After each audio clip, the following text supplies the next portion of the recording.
Hi, my name is Alan Smith Robertson.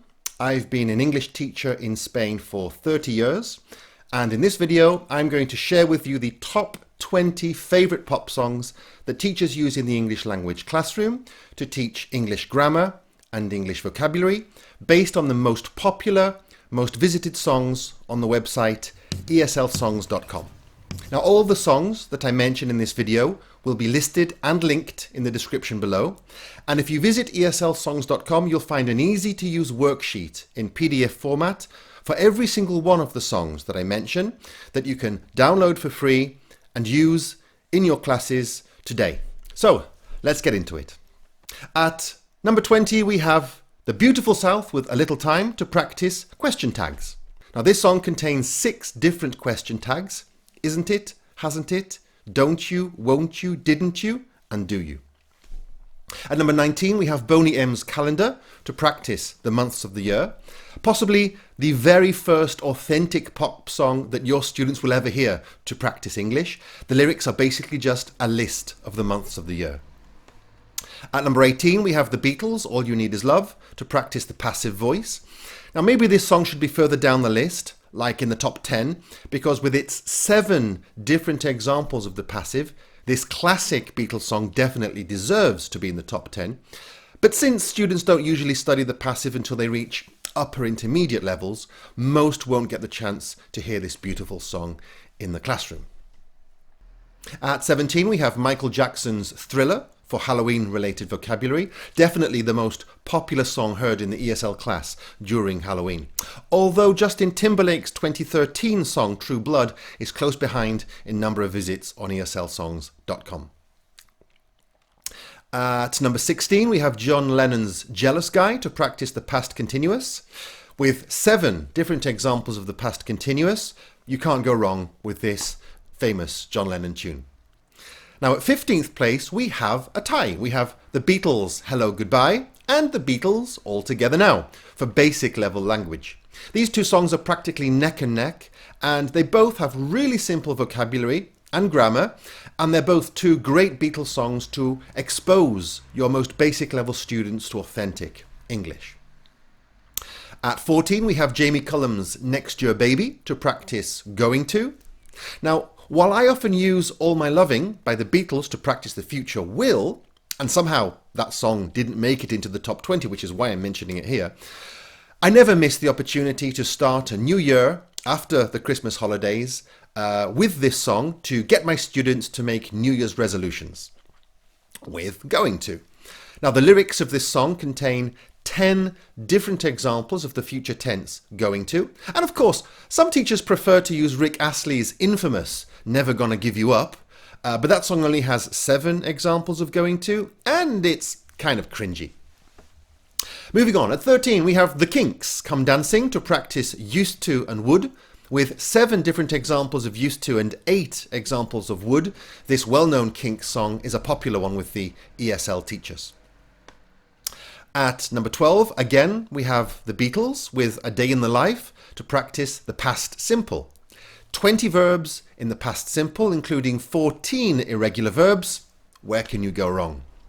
At 11, we have Alan Smith Robertson with Come Back Home to practice the interrogative. Now, this song contains 17 questions, including 2 yes-no questions and 10 different question words. How long, how many, how much, when, where, which, who, whose, and why.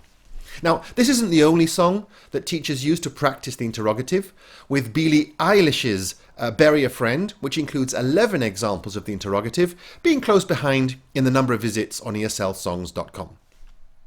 Another popular song for practicing questions is Are You Coming Out?, which I also use to start a conversation on LGBTQ issues.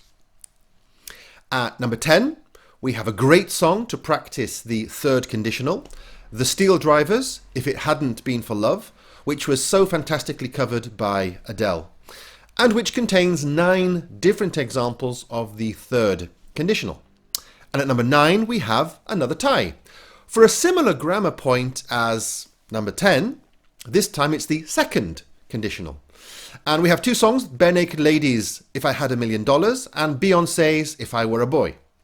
Now, the lyrics of the Bare Naked Ladies song contain 14 examples of the second conditional, and they all start with the phrase, "if I had $1,000,000, which is great for when you study the second conditional for the first time. But if you want something more complicated, then I personally recommend Beyoncé's If I Were a Boy. Firstly, it's a more modern song from 2009. And secondly, it's Beyoncé, so who doesn't like Beyoncé? At number 8, we have Louis Armstrong's What a Wonderful World, with simple, straightforward lyrics in the present simple tense and 10 pretty basic adjectives. This classic song is very popular among ESL teachers. I've never used it myself, but there it is as the 8th most visited song on ESLsongs.com. At number 7, we have Mariah Carey's All I Want for Christmas Is You. Now, if there's one song that almost all teachers have used at least once throughout their career, it's this one. This is possibly the most famous and the most popular Christmas song in the history of Christmas songs. And with its 15 examples of Christmas-related vocabulary, it's the perfect way to finish your classes as the festive season begins. Tied at 6th spot are U2's I Still Haven't Found What I'm Looking For, which contains 8 examples of the present perfect, and Queen's We Are the Champions, which has 7. Now, I actually have a song of my own to study the present perfect called 'Cause I'm Alright, which contains 13 examples of the present perfect simple and present perfect continuous, and it includes the present perfect with since and with for, but who can compete with U2 and with Queen? At number 5, we have Fool's Garden and their song Lemon Tree to practice the present continuous and prepositions. Now, I love using texts that expose students to specific grammar as well as specific vocabulary at the same time, and this song does just that. The lyrics contain over half a dozen different examples of the present continuous, but they also include 11 different prepositions: in, around, for, of, about, up, down, out, inside, into, and on. What more could you ask for? What more could you ask for, I hear you say? Well, what more could you ask for is my song, Gimme Some Love, which comes in at a close second in the prepositions category. This song's lyrics include 12 examples of the prepositions on, at, and in, but only with different time expressions. At number 4, we have a 3-way tie, and they're all songs that serve to revise multiple tenses. We have Frank Sinatra's My Way, which includes 27 verbs in 4 different tenses: the present simple, will, present perfect, and the past simple. We have Taylor Swift's We Are Never Getting Back Together, which includes 26 verbs in 9 different tenses: present simple, present continuous, including the present continuous to talk about the future, going to, will, the present perfect, the past simple, used to and would, the past perfect, and the imperative. And finally, we have Katy Perry's Raw, which has 20 verbs in 6 different tenses: the present simple, present continuous, past simple, present perfect, going to, and used to. So, the top 3. At number 3, we have Bruno Mars' Count on Me to practice the first conditional. Now, we've already mentioned 3 songs that you can use to practice the second and third conditionals. Well, this well-known Bruno Mars song is clearly head and shoulders above all other songs for practicing the first conditional. At number 2, we have another Beatles song, For No One, to practice the third person singular. This is one of the Beatles' lesser-known songs, but it contains 26 examples of the present simple tense, 12 of which are in the third-person singular, and it also has 2 negatives. It's also sung clearly, articulately, and quite slowly too. And finally, at number 1 we have, drumroll please, Just the Way You Are by Bruno Mars to practice the present simple. Another Bruno Mars song, and this is the perfect song. It's undoubtedly the most visited page on the website ESLsongs.com by a long way, and that makes it the king of pop songs in the ESL classroom. It's simple and easy to understand, so it's perfect for beginners and basic level students.